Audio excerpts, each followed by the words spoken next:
I've been a shady somebody since I was 3. This is me on my 3rd birthday. But I've been this girl all my life. And I feel like even that's been the domino, because in a world that wants us to walk around as representatives of ourselves, being yourself can be a revolutionary act. And in a world that wants us to whisper, I choose to yell. Welcome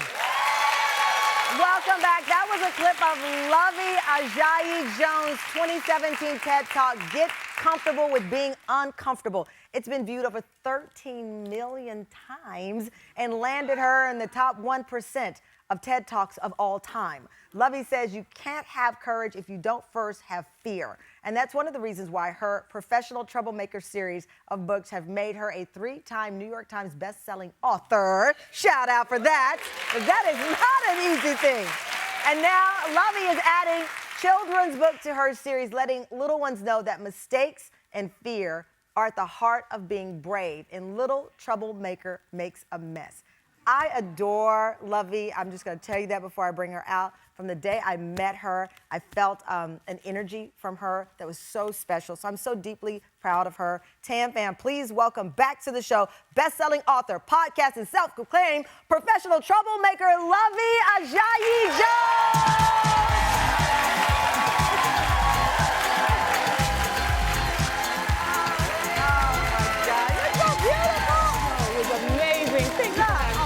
Of course, my darling. So you've got a long list of accolades, and you can add athlete now because you threw out the pitch at the Cubs game. I did last week.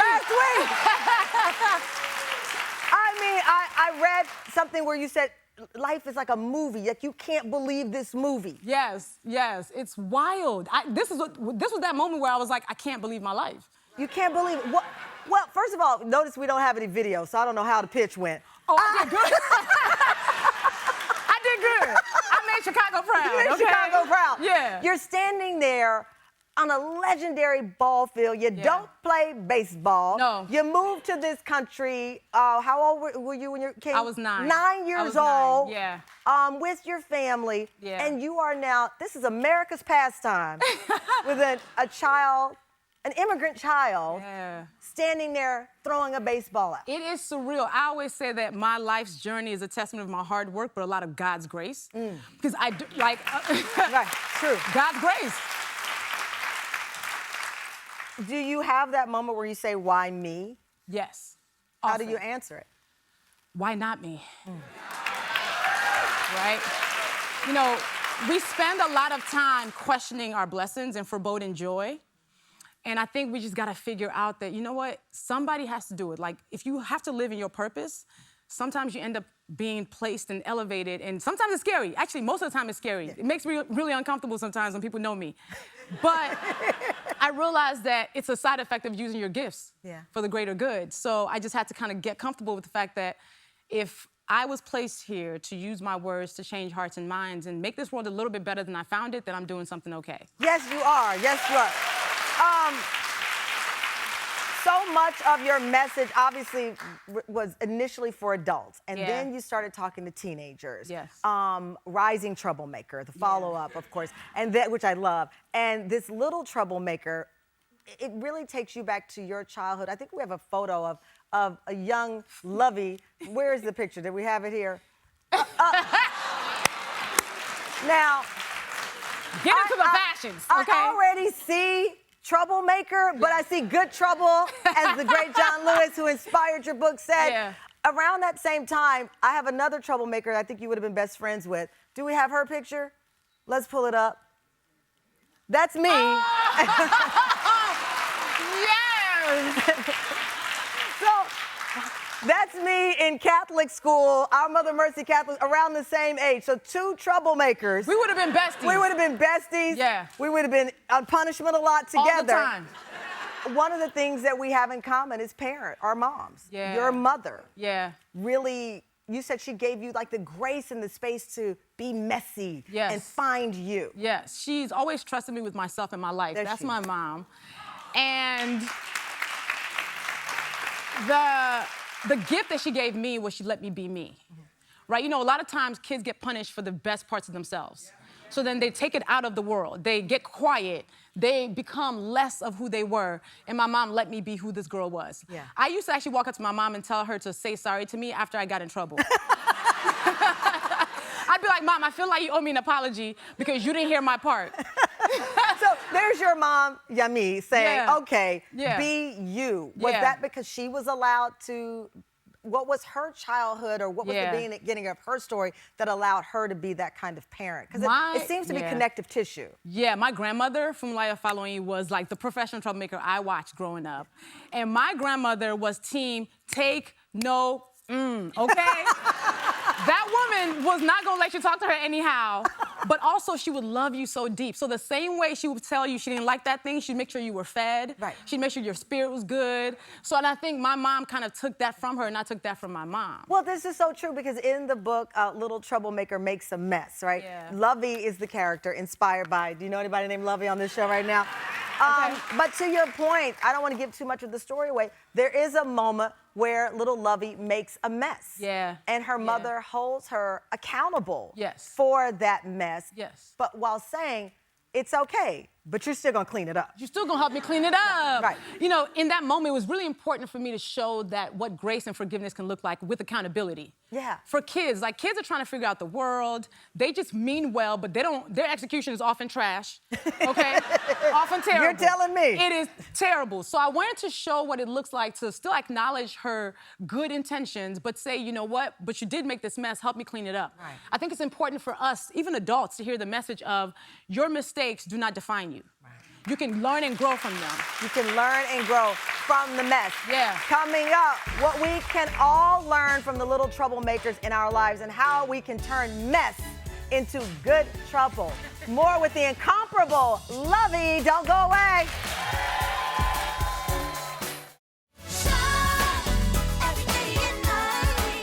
Nobody likes to make mistakes. I know.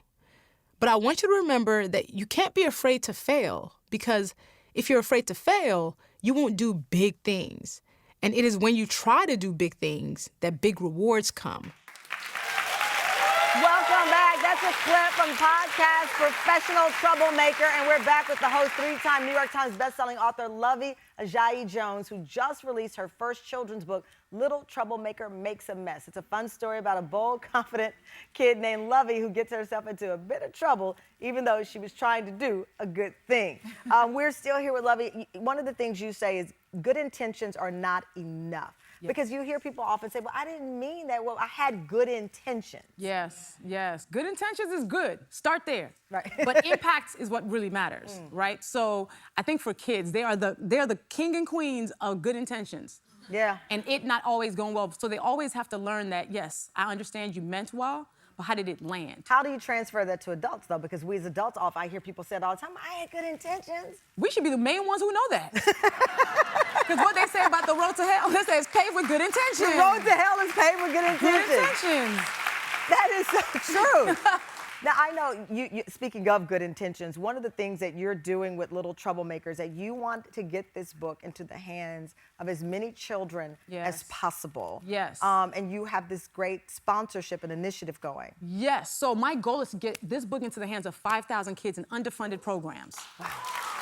And so we kicked off a sponsorship train to get anybody who wants to sponsor a book to sign up, and we match them with an educator, and the books will be sent directly to the educator.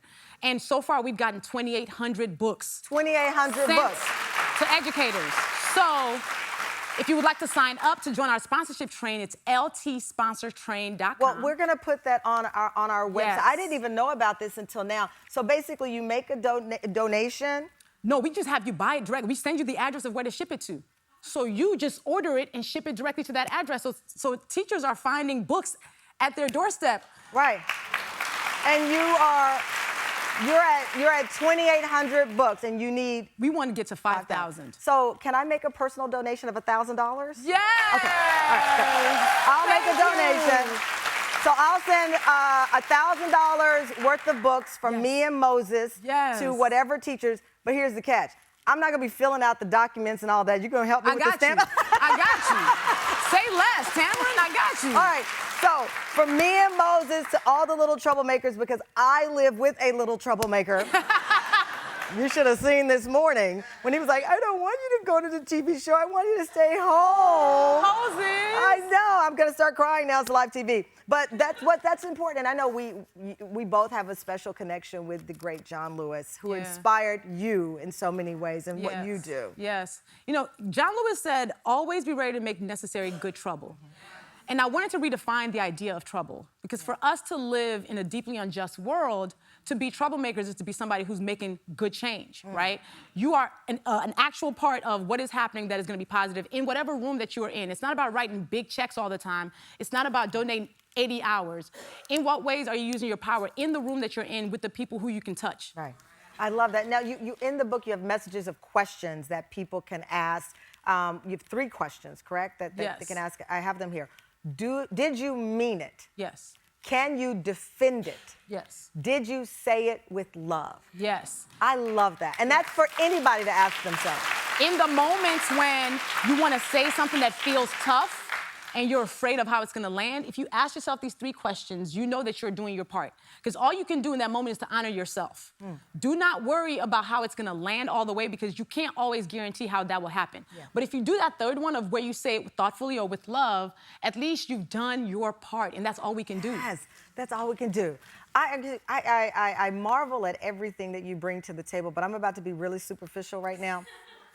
We all want those boots. We all want, I was sitting here this whole interview. I'm gonna be honest. The whole interview, I was like, this is such a thought-provoking book. It's like, and my eyes kept going to the boots. And then I was like, stop it, Tamron, stop it, stop it. Focus on the literature. You're saving, and my eyes kept going to the boots. Ma'am, not only are you brilliant, you bring the fashion. I gotta bow down. Come on, come on. I knew who I was seeing today. I could not come dulling with Tamron, because you be giving looks all the time. Okay, so I have to come correct. Well, you always come correct. We love you. Congratulations on this book. Thank you. That you're sharing your joy. The book, Little Troublemaker Makes a Mess, is available now. And since y'all are all troublemakers in this audience, everybody's going home with a copy to share with the little troublemaker in their life. Oh my God, thank you, my love.